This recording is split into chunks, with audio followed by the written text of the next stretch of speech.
Comment déclarer les pertes dues au Covid-19 dans son restaurant? On va créer un fichier avec une liste de tous les produits et tous les plats qu'on a perdus.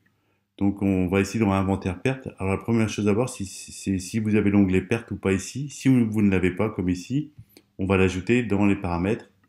Donc je vais ici, paramètres, fonctionnalités, et ici je fais activer pertes. Je reviens dans les inventaires et je vois l'onglet qui est apparu ici. Ajouter. Donc ici, je prends la date du 13 mars, par exemple. Je vais mettre, par exemple, perte Covid-19 comme libellé.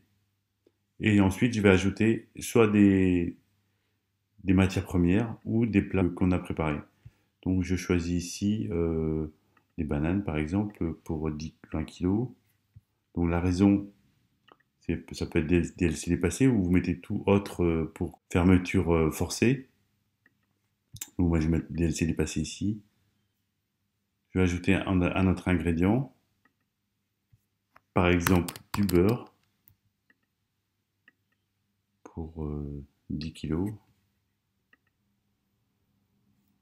Et on peut aussi ajouter des recettes si vous avez vu des pertes sur des plats que vous avez préparés en avance pour des repas par exemple ou des plats du jour.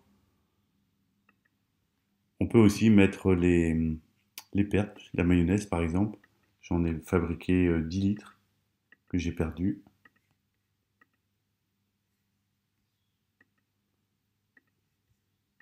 Par exemple ici j'ai perdu 50 portions de tatin.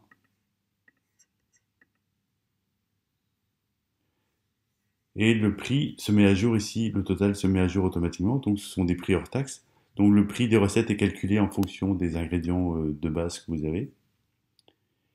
Et ensuite, vous pouvez imprimer ce fichier ou le récupérer en format Excel, soit ici, ou alors vous pouvez le faire aussi comme ceci. Vous avez une petite imprimante ici, vous cliquez là, vous prenez du 13, comme j'ai pris aussi moi du 13 au 13, j'imprime et je peux imprimer ou télécharger un fichier, euh, un fichier que je peux envoyer à mon assurance pour me faire rembourser des pertes dues à la fermeture exceptionnelle due au coronavirus.